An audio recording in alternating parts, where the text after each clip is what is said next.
and we want the fans out of their seat. We want to score goals. We want to give them momentum on our side, and then on the flip side is when we don't have the ball is we got to be dogs.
And we're live. We are live. Welcome to the Afterburn Soccer Show.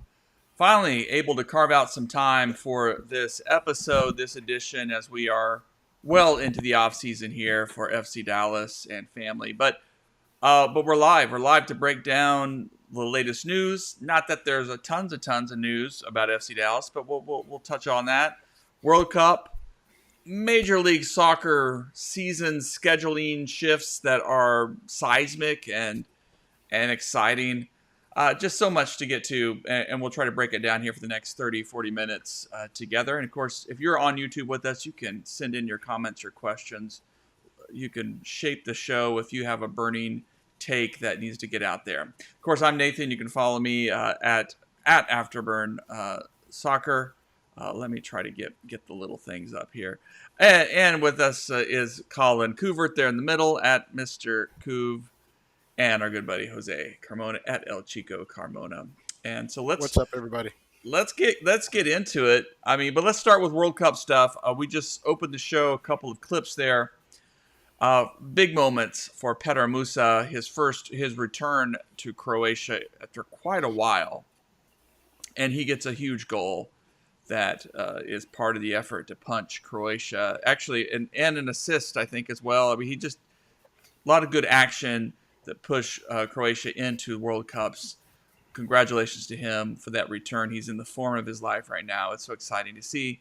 And then, like Deedson, who we barely have seen on the FC Dallas pitch, but getting a clutch goal that puts Haiti into qualified status on their way to the World Cup.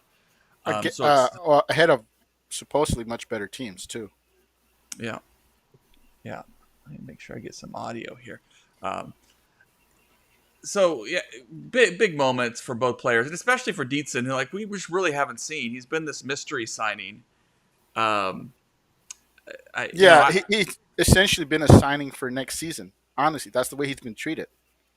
They never told us, but that's really how he's been handled. He's been handled like a guy that, hey, we're going to sign now, but you won't really get to see him until next year, because they didn't really attempt to incorporate him into the rotation or anything. At any point, it seemed like he was, being brought along this season.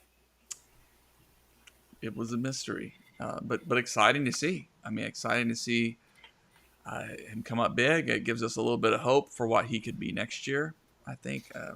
Since he has been such a mystery for fans. Mm-hmm. And, of course, Tenor Tesma. Let's throw out Tenor with a big goal as the USA looks for once to be in good form. A lot of good play. And Pepe, unfortunately, not getting much opportunity. We were hoping that he was going to have a good run, but still time for him. But this is what happens, too, in international soccer when you're competing against a bunch of other professionals who are all pushing for a spot to play in the World Cup, which is such an honor just to get onto that roster. You've got to take your chances. You've got to be you got to be good. You got to make the case to get those minutes. So good stuff to see there.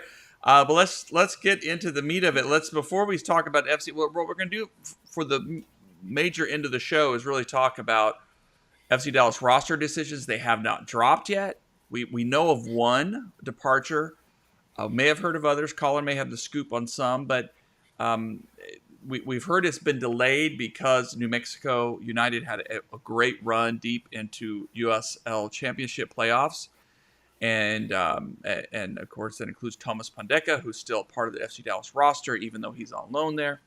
And actually, Carl Sante as well with Phoenix. It was still in the mix, I suppose. So those have delayed roster decisions because those players are still playing. So they haven't been able to speak to them yet. So we'll talk a little bit about that. But we'll make some predictions. But right now, let's first talk about the big piece of news that Major League Soccer announced. They voted on it at their board of directors, owners meetings, whatever they want to call it, that they are making a shift from the spring to winter schedule now to line up with the international schedule overall and across soccer professionally.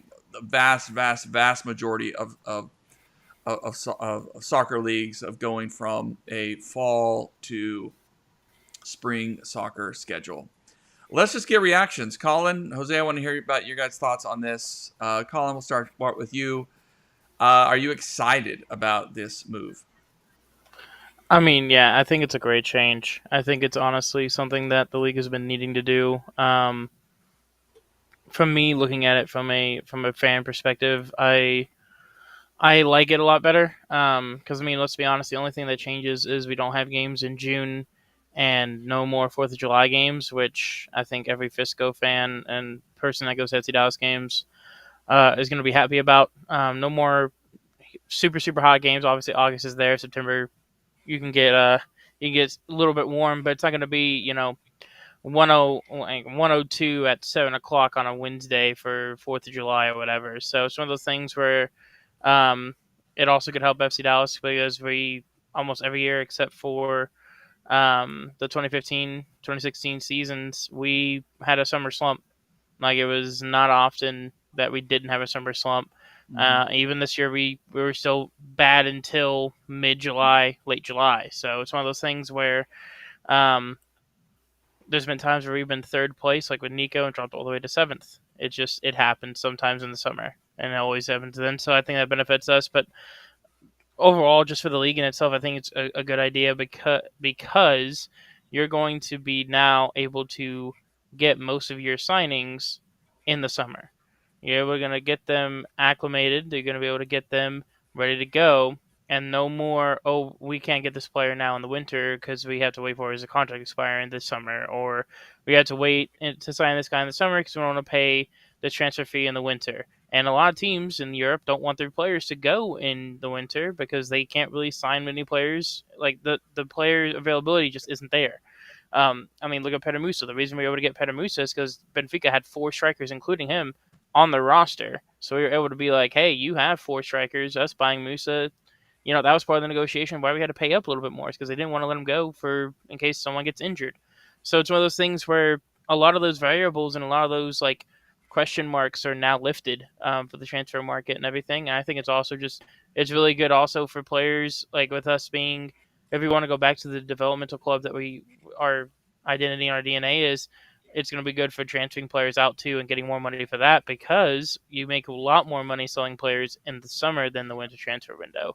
And a lot of our players, if you look, they leave in the summer transfer window. So it's one of those things where now we can actually hold on to a player for a whole season, unlike someone like Tanner Tessman, who played, I think, literally from March until the end of May and then got sold in June. So it's one of those players where, Tessman at that point would have been playing the whole season most likely. And we could have maybe gotten more money for him, even though the transfer fee back then, even for us who saw how good he was a steal in our opinions. But it's one of those things where I think it's really good for the league. A lot of people complaining about it because you're going to be competing with the NFL and the NBA and yada yada yada. Like, okay, there is not a major league sport that is a top 3 sport, and top 3 I'm saying in order based on popularity and viewers at home in stadiums, is NFL, NBA, MLB. Those are your three most popular in the United States. There's not a time in the MLS calendar where it's just MLS. So this whole argument of you're going up against the NFL, college football, yada yada yada, that happens for half the season anyway. I don't understand that argument. The argument's just bogus and dumb to me. But overall, I think it's a good change for MLS. It's something that's been needed to happen, especially with the step up in level of play in the last 3 to 4 years, let alone the decade jump we've had. But we're actually competing at a very high level, um, with a lot of players that they come from MLS and go to the championship, for example, and they flop. I mean, there's been multiple players like that. Back in the day, if you went to the championship from MLS, you kind of you dominated, or like you had a really good move, you did well. Nowadays, you're seeing players that are really good in MLS go to championship and struggle, or going to top divisions and struggling, maybe showing that MLS is improving their play. So overall, to make a very long rant short, I think it is a really good decision, and I'm really surprised they did it. All right. Jose? Everything he said. Sorry. Everything he said. No, I agree. I mean, people were hung up on scheduling. They've been hung up on scheduling forever. I mean, it's a win. If you get your playoffs set up properly, which they still haven't figured out, when those roll around, they won't be competing with the NFL. I mean, if that's your big argument, this solves that. You're going to have your MLS Cup, your final, your playoffs, basically around the time that like spring training is going on, stuff like that. I don't think you're going to have to do. You won't be dealing with the NFL at all. You won't be dealing with college football. You won't be dealing with high school football. Believe it or not, that in some states, like Texas, it's a massive deal. So I think it opens up the calendar, at least in the second, part of the season. It opens it up, and I know people are assuming that you're gonna have breaks. They're still gonna find time for the matches against Liga MX. They still gotta find time to play the U.S. Open Cup. We're still waiting to find out how that's gonna go. So this breaks that we're hearing about, it may be breaks in name only. There's a lot of games to be played that MLS will still have to find time for, and I got a feeling those breaks they come very in handy if you want to keep that going. So the other thing, as far as the transfers markets and all that, I'm excited because the there's one massive edge that MLS has had over a lot of leagues, and I'm not talking, obviously not, you know, not England, for example, Mm-hmm. but over anyone outside, say, of the top three, top four leagues, and that is stability. The fact that when you sign here, you're gonna get paid. There's not gonna be delays. You're not gonna have to go through the stuff that you see coming out of, say, Portugal, or some of the stuff that's going on in France. Stuff that, I mean, players and agents.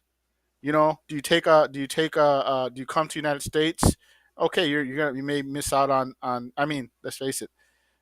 Not everybody gets to go to the Champions League or anything like that. So there's gonna be a lot of leagues that MLS can compete with just based on stability alone.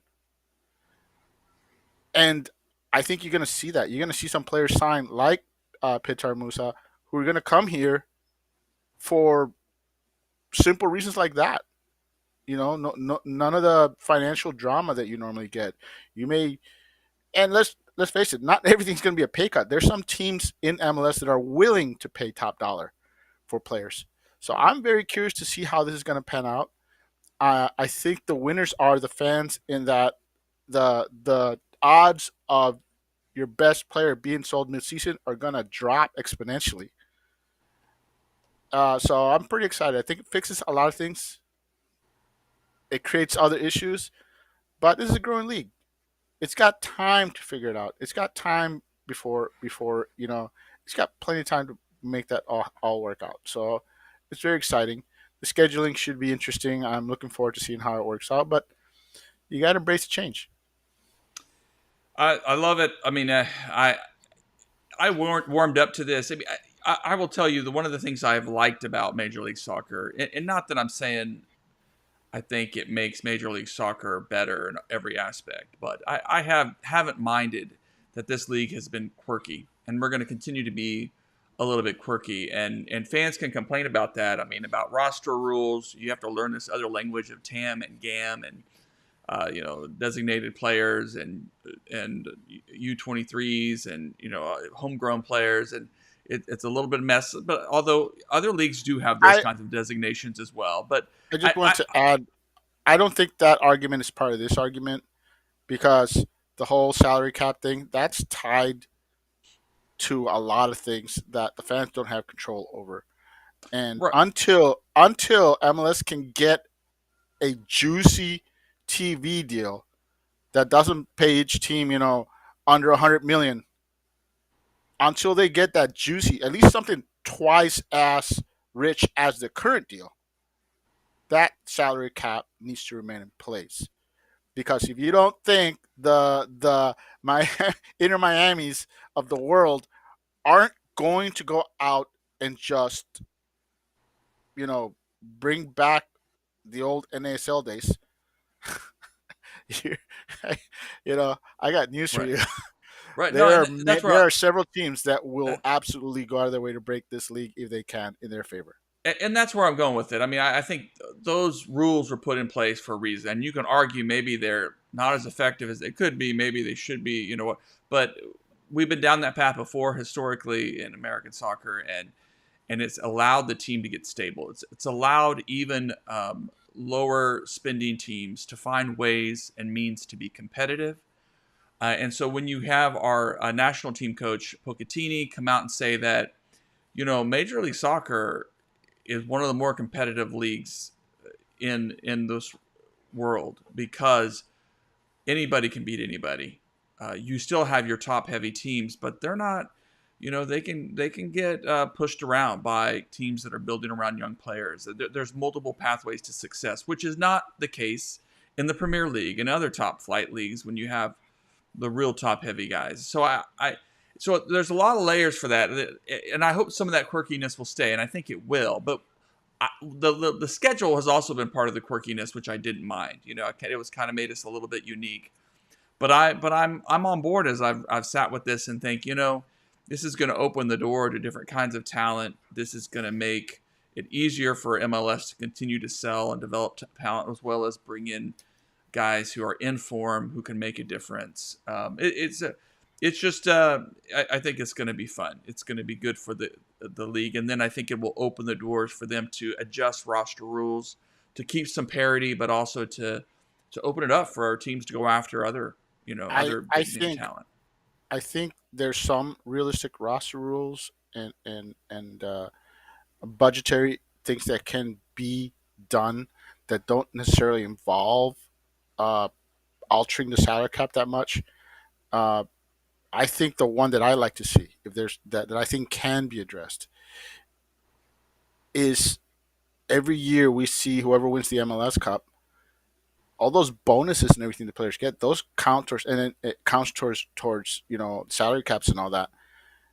And you see a lot of teams that not a lot, but you saw it recently with LA Galaxy. What can happen to a team that won the title and then can't hold on to players because of all this bonus money?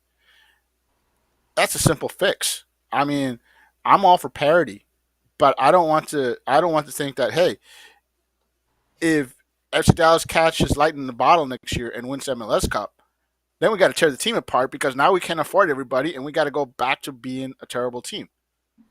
You know, Hmm. I'm just saying. So there's things you can do, simple tweaks that I like to see. Honestly, I'm okay with them holding off on making major changes to the salary cap and anything like that until after the World Cup, after the next, players vote and everything.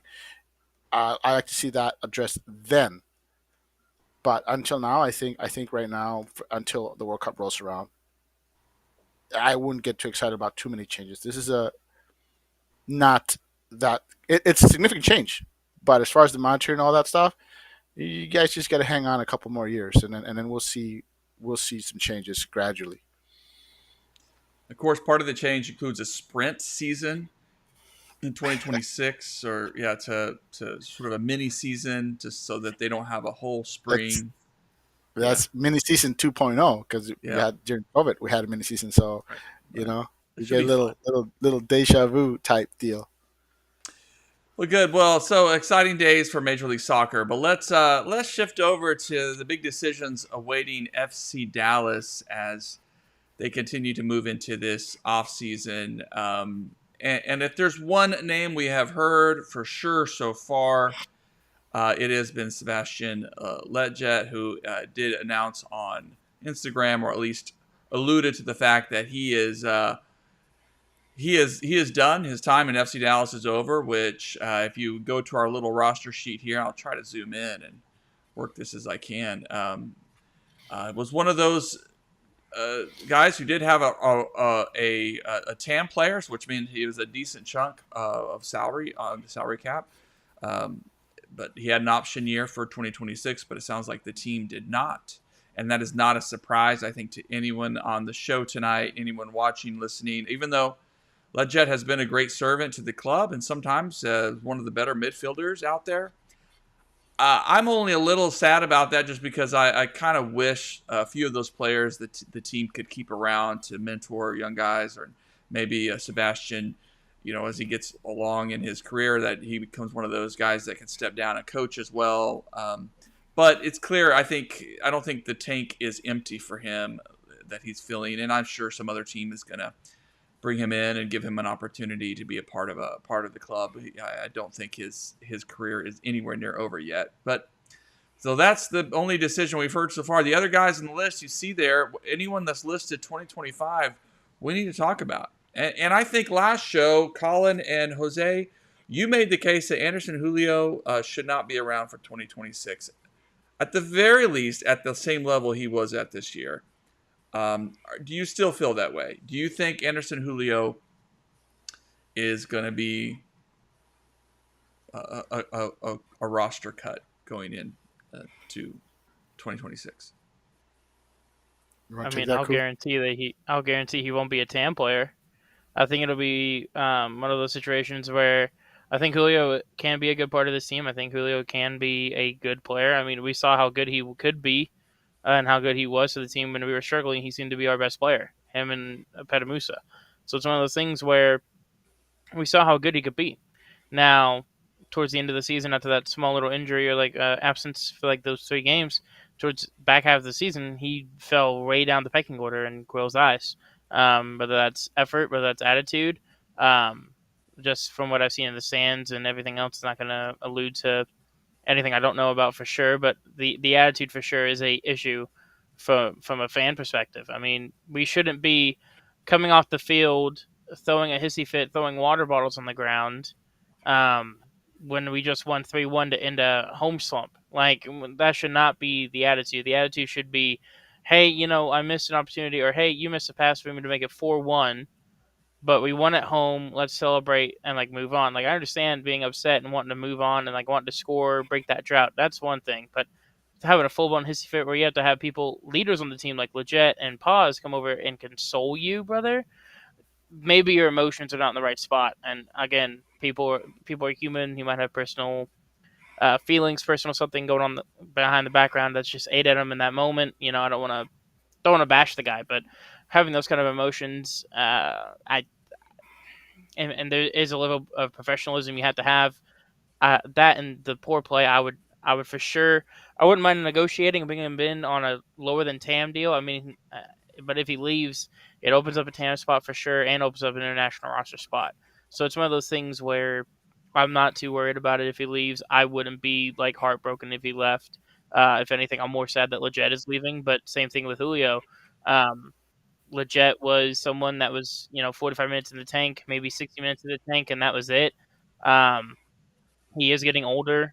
Um, he is a TAM level player, which at the time when we acquired him, he was already older and a TAM player, but he had, what is it, 8 assists in 8 straight games, something like that.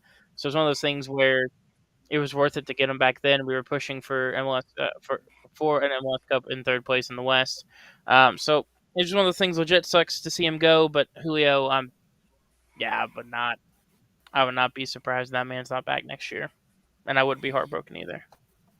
Yeah.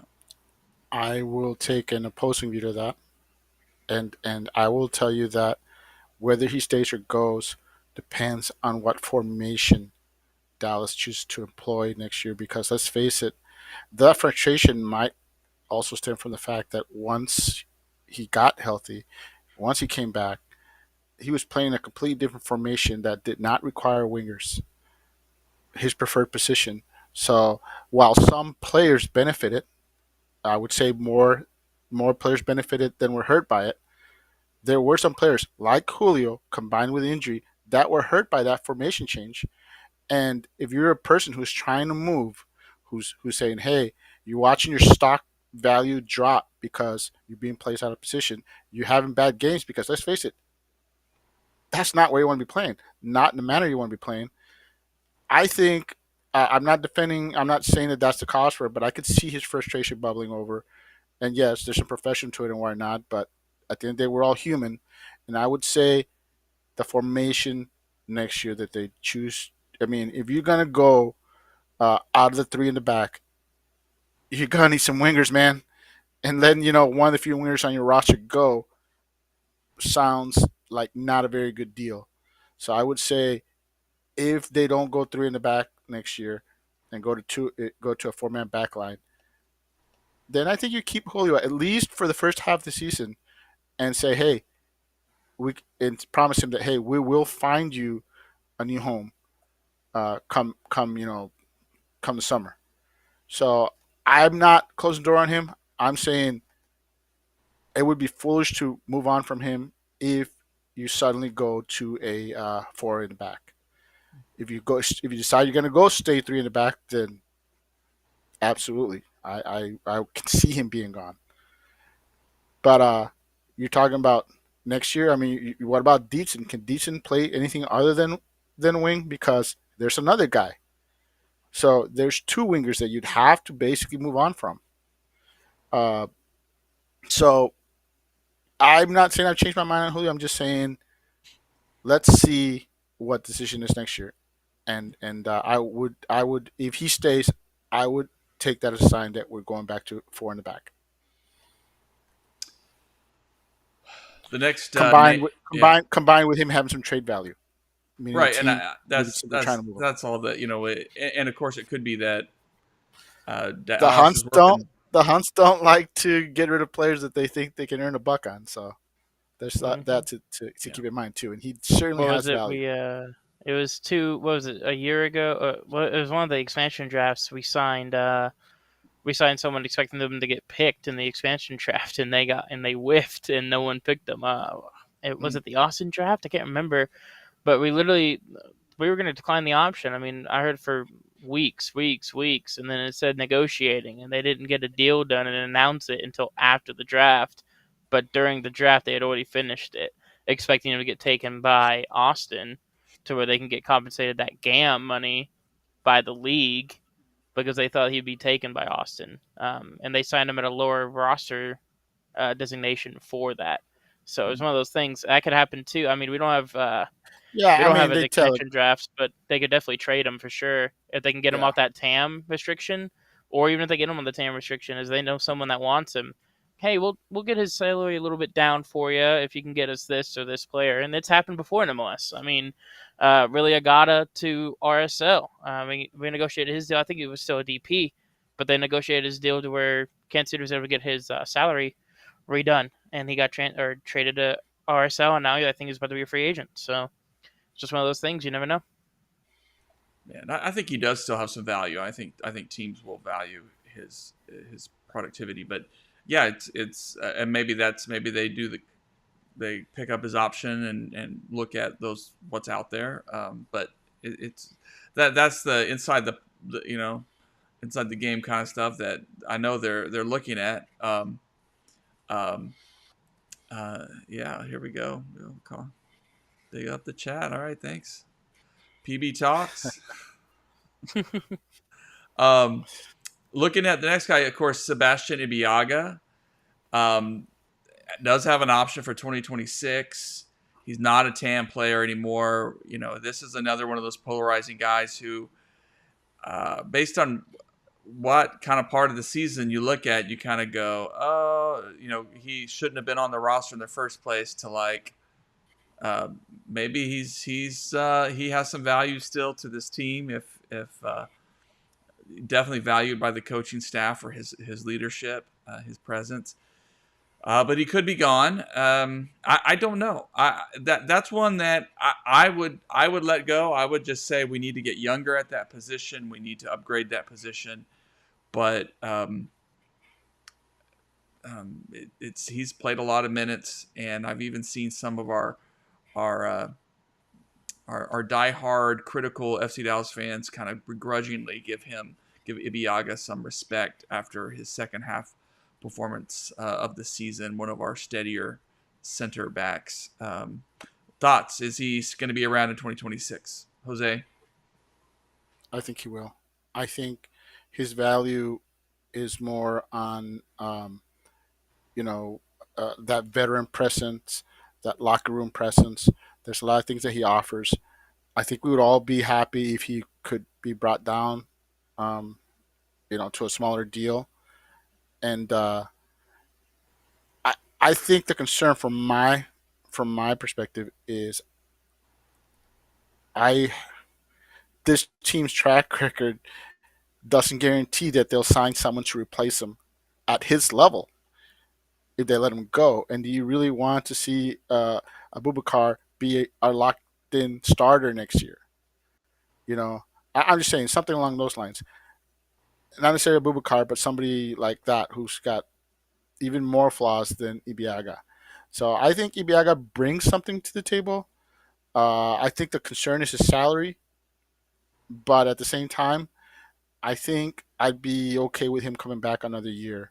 Uh, he's got, like I said, they got an option on him. I'm okay if they pick it up next year. Be a whole, for just one more season, I would say, at least until I'm certain that they've signed another center back capable of starting that's at a higher level than him. Mm-hmm.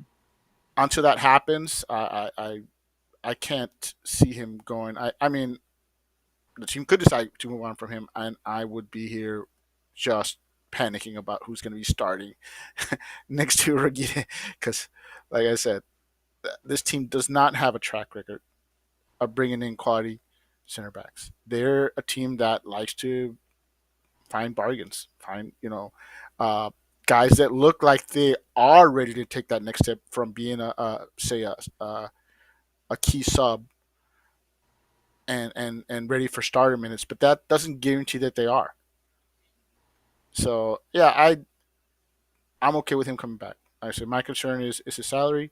If they can renegotiate and bring him down, that would make me feel a whole lot better. But that would probably also include extending him past next year. So it's a catch-22. And I will say this furthermore. I would not be shocked if this team does not make a ton of moves like we were all expecting, because let's face it, this is a 3-year build. So you don't have to build the team next season. You just have to take the next step, and after this next season, there's going to be a lot of contracts that go away, that can be terminated or passed on, and then the team can make massive roster moves. I think the concentration on this season should be plug your holes, strengthen some of your weaknesses, and strengthen the team this season from compared to last season, and get ready to make bigger moves the year after, when you're going to have way more roster flexibility. And hopefully your stadium's further along than it is, and you're not only playing in front of 11,000 people. So yeah, I would say that's what I want to see. I want to see holes plugged, some roster improvements, just taking that next step. So that's my opinion on that. Yeah, I mean, I think you're right. There's a lot of 2026 contracts on this right now on the sheet, and so I think Um, I of think course, not everyone that that you the can't team. move those guys. You certainly can move No, those no. guys. I Uh, think every player that they decide to keep, that we're all saying maybe they should let him go. All of them are a hat come with a catch. So I think any player that they decide to pick the option on, there's a catch in there. There's a reason for it, and hopefully it's like, hey, let's hold on to him for another year, and we may see a lot of that. I mean, let's face it, the team came around at the end of the season. They were all finally buying into what Quill was trying to do, and you can see with just a few additions where this team could become a legitimate middle of the playoff pack team overnight with the right moves. Um, so, like I said, it's going to be interesting. Like I said, I expect them to be conservative in their approach. Is what I'm expecting.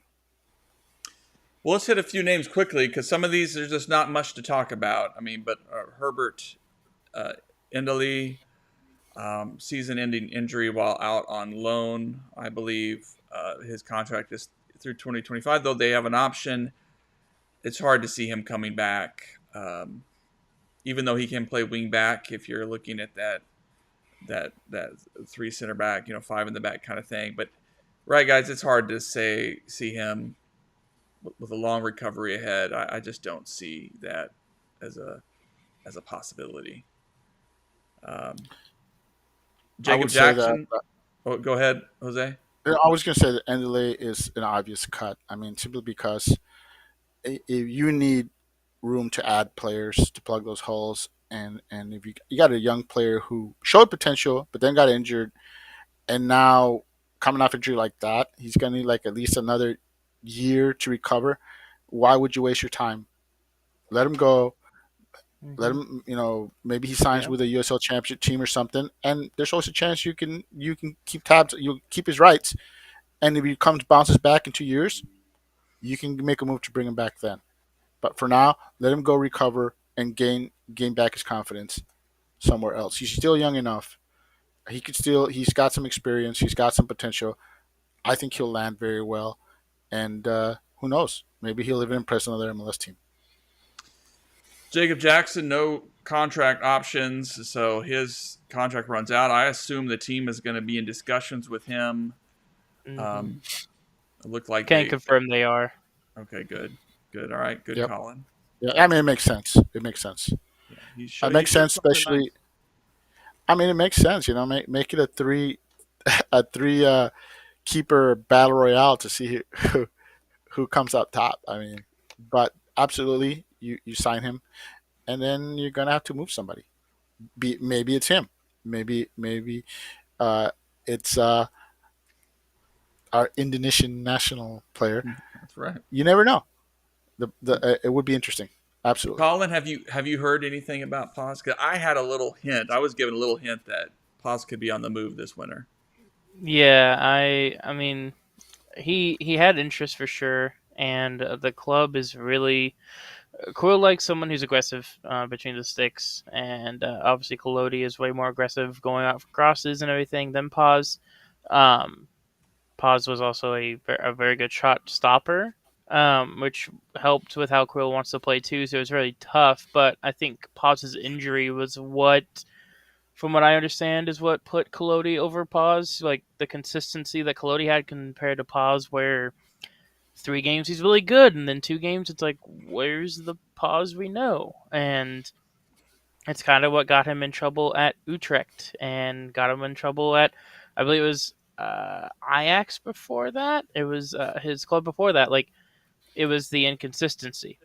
And it all came after an injury. So it's one of those things where is it third time coming and same song, third verse. Like, it's one of those things. Plus, someone kind of pointed out to me, I've completely got, Paz had his green cards. It's not a fact of him being an international spot even more. It's just, I mean, do you want to spend 550 to 600K on a goalkeeper?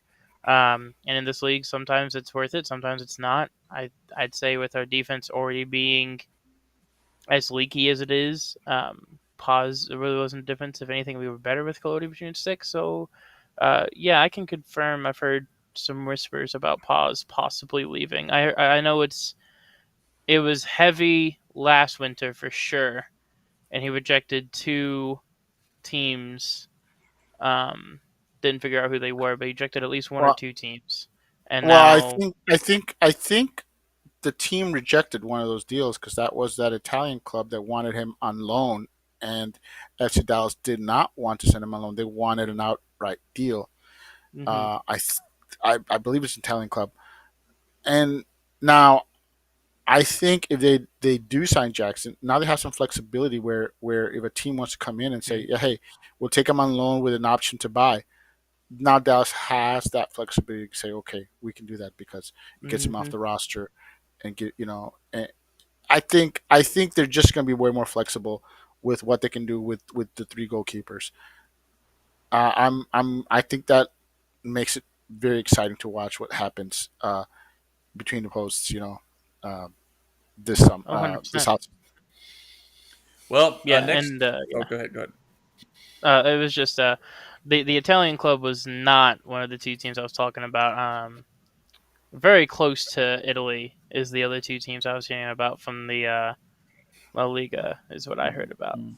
Oh, okay. Am I thinking maybe further back? Wasn't there Empoli? I think was Oh the no, team that was. yeah, Napoli wanted Velasco back in the day and Jesus. They were thinking about doing a Yeah, double, but they it was yeah, but I do believe they were Empoli or also. Udinese that was interested in Paz, if I had to remember correctly. I'll have to look after this. Mm. Mhm.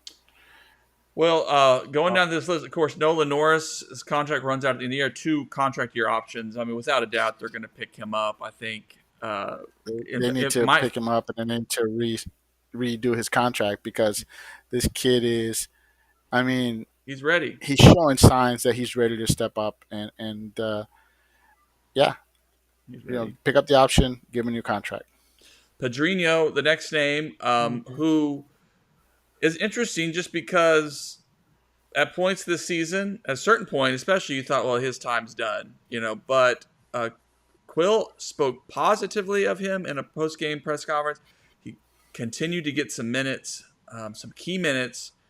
There's something there. So there's something still there, and of course, you have 2 option years, so it doesn't hurt to pick him up for 2026. And if you think let's have him in the mix again, so I think he gets picked up again, and may even generate some value as part of that process, on a loan or a sale. But I think the way Quill played him, it looks like Quill thinks there's something there. Agree, disagree? 100%. I mean, Pedrinho showed signs of being of improvement and showed signs of being really good. I mean, I remember how hot he was end of North Texas this season and early this season, up until the little rebellion with Acosta in California. But other than that, the kid's been good. And it's one of those things where if you can have a backup playmaker, a backup, even he could play wing. We got to remember that too. If you have a guy that's versatile and that young that you could develop into something, I mean, might as well keep him around for one or 2 more seasons. Pick up that because I believe it's an option. Yeah. Um, pick it up. Worst case scenario, go from there. Yeah, I think his value comes in the fact that he's one of the few guys on the roster that can, you know, pull something out of nothing. One of the few guys in Russia that has the ability to break a defense down. His inconsistency is maddening, but you can expect that from a young player. I wouldn't be surprised. I expect him to keep him, by the way, but I wouldn't be surprised if he's kept and sent out on loan.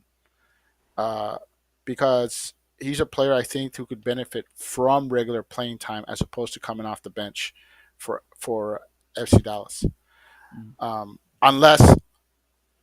Unless you're sure that he's improved enough this offseason to earn even more minutes and become a regular rotation piece, not necessarily a starter, then you keep him. But otherwise, I wouldn't be surprised if he signed and then sent on a loan for regular minutes.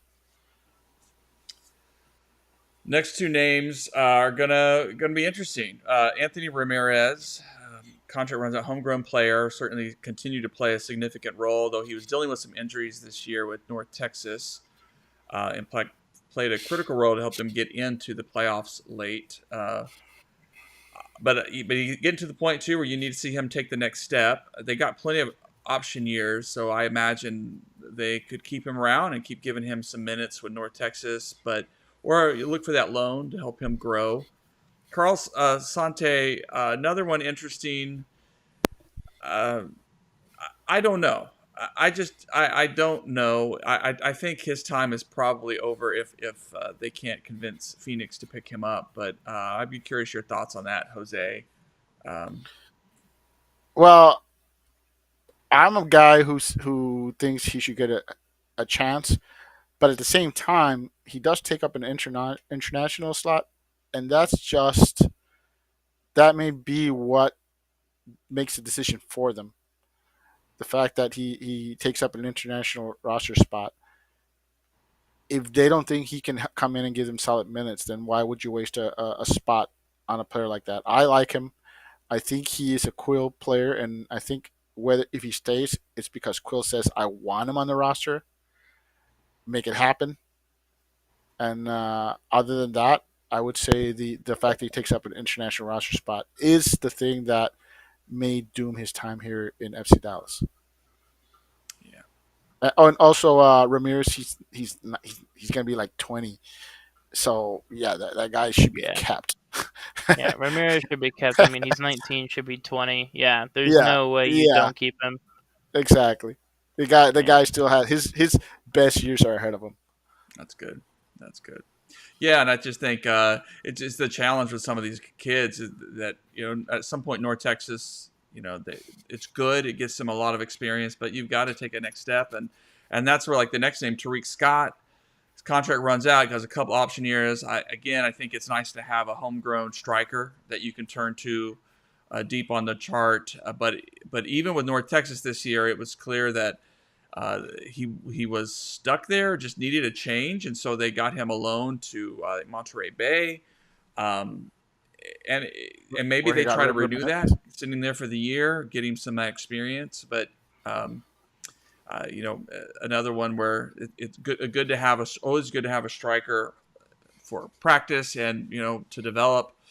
But I figure he's going to be around. But I'm not sure he'll be with the team for the whole year. I think he needs a chance to grow. Some of these guys just need that chance to grow up a little bit, that change of scenery that comes with professional soccer. I mean, Thomas Pondeka, same category. I don't know. Um, I will jump in and just say that I think Pondeka is gone.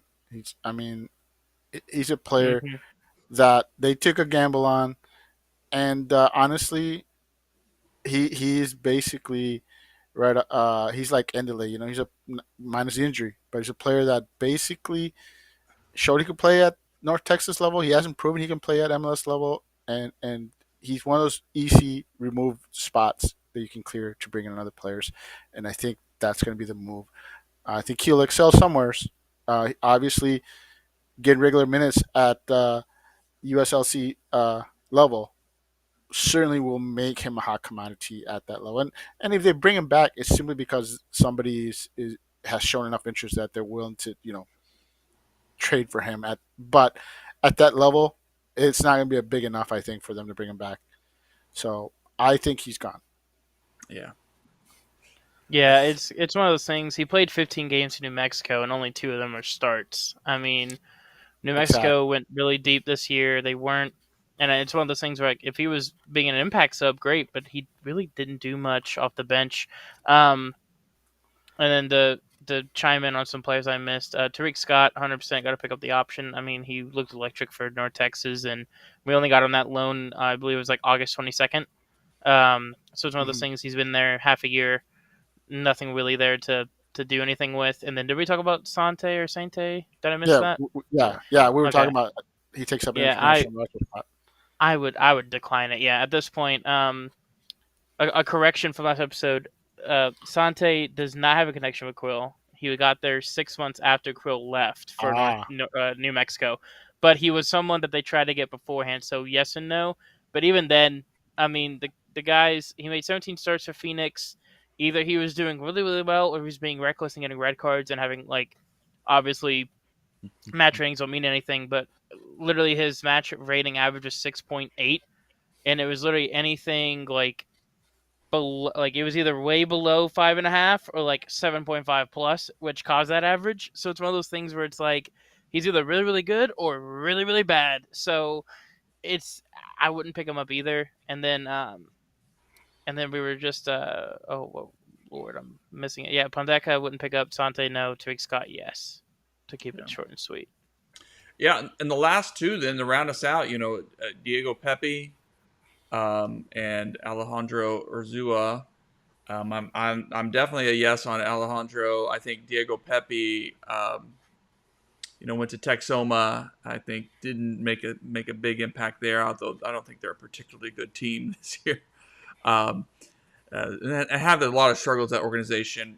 I think you can make a case to say, hey, Diego, come back and be the leader for North Texas in 2026. They need strikers. They need guys who can score goals. And you could be kind of a star on that team. But as much as I like Diego and thought he was, he's had some good moments for Texas in the past. I don't know that he translates to the MLS level,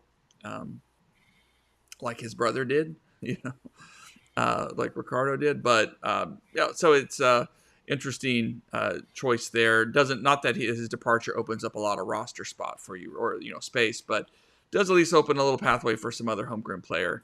So I think that'll factor into their equation on that as they go forward. I'm glad you said something about that because I do believe there's several players from North Texas that become homegrowns. So I think Pepe is um, gone simply because if you keep Tarek Scott, then one blocks the other's pathway, I think.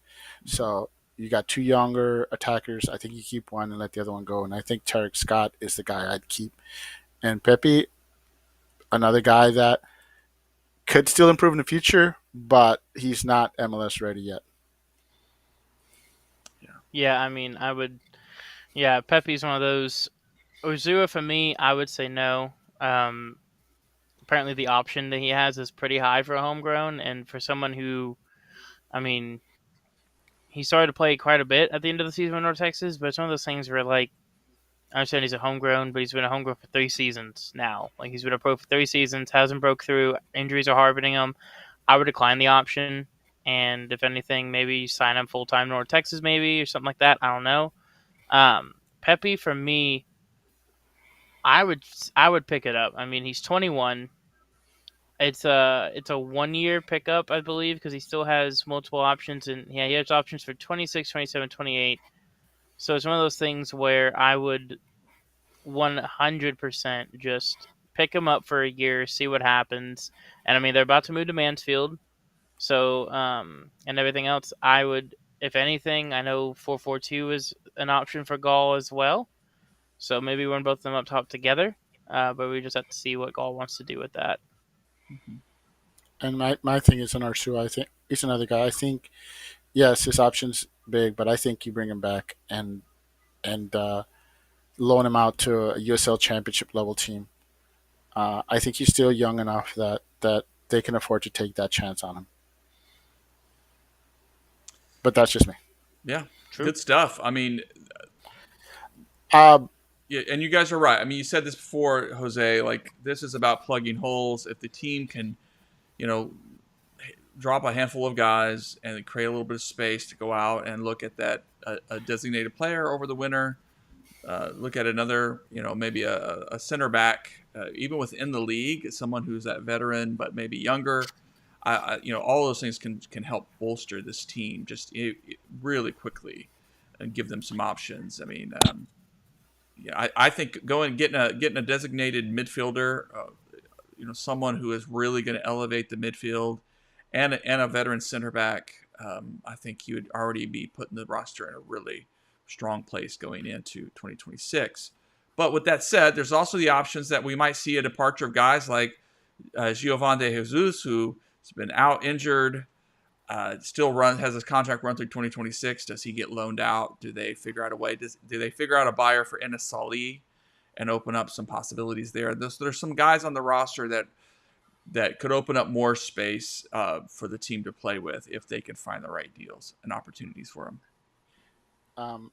I wanted to bring this up, not trying to sidetrack the conversation, but we're talking about Pandeka and Carl Saint, who made deep runs into USLC playoffs. But the team in the final has two players with connections to FC Dallas or North Texas in their starting lineup. Dominated the Western Conference and are now in the final against Pittsburgh. Of course, I'm talking about Tulsa. The first Yeah. of those starters you'll recognize, that's Khalil, who is starting for them. The second one you probably don't recognize because he played half a season for North Texas, and that would be Lamar Batista, who was that really good. He looked to have all the intangibles, and then he was just like, my God, he was totally inconsistent. He would disappear one game, have a great game the next, and the guy was just maddening. And after about half season of that, they said, "Okay, yeah, you got to go." But yes, two guys with ties to the team starting for Tulsa, which I think just goes to reinforce that if you're a USL Championship team, you're eyeing up a lot of these players that Dallas may decide not to pick up and say, hey, not just FC Dallas, but also North Texas. I think, if anything, North Texas has proven that they can produce players for that level. So I think I'll be watching that too. I expect some of these players that the team decides to move on from. I wouldn't be surprised if they bounce back with USL championship teams right away or higher. Yeah. Gosh, it's wild. It's wild. And I didn't realize that FC Tulsa has Houston's former goalkeeper, Tyler Derrick. Tyler Derrick. Yeah. On the roster. Yeah, yeah, and that's the other thing people aren't really talking about is some of the older players from MLS that are finding second lives at that level because let's face it, USL Championship, while far behind MLS, has improved to a level that MLS was maybe 15 years ago or something like that. So it's not at MLS level, but it's making small strides. Yeah.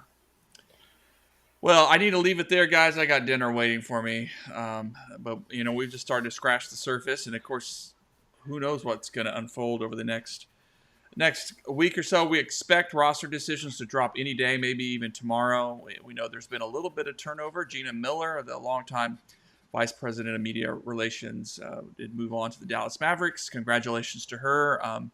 Very professional, and I think she's ran a tight ship for FC Dallas, and certainly got in my limited interactions with her. Just she was very professional, very straightforward to deal with. So maybe a little change there. Maybe that's shifting some priorities around as FC Dallas adjusts to that. But I'm expecting some good news to drop here, and then for us to figure out what that means for 2026. Also, one of the FC Dallas staff members moving over to Atlanta United. So that creates an opportunity there for a new face to shake things up staff-wise for Eric Quill. Good. That team needs a lot of help, so maybe he'll help straighten up. Yeah, and I'm expecting some trades. I'm expecting some guys there to be some interest in some players on FC as there's teams rebuilding and looking at opportunities. Martin Paz could even be within league. Some team may say we want to get a goalkeeper that we can count on. I would say that's an interesting move that he's moved to Atlanta, and maybe Atlanta will come knocking for some FC Dallas players. Not necessarily the ones we're expecting either, because let's face it, Atlanta likes to splurge, even if they don't pan out. They're not afraid to spend. So I'm just saying, if he arrives, the first thing I'd say is, who on that roster can help us right away, and can we afford them? And Atlanta can't afford everybody on this roster. So I'm just saying, I wouldn't be surprised if I'm not saying they will, but I'm saying I wouldn't be surprised if they at least inquire about some players, maybe even some of the players that are being released. A team like that needs help everywhere. You can buy all this top-end talent, but a lot of top-end talent on a team that is a team in name only and has no cohesion doesn't get anywhere. So there is definitely need in Atlanta for some glue players, and Dallas certainly has those in spades. Oh yeah, they're expect for sure at least 2 trades from what I'm hearing. One to a fellow Texas team for someone we talked about tonight. That's all I'm going to say from what I've heard. All right.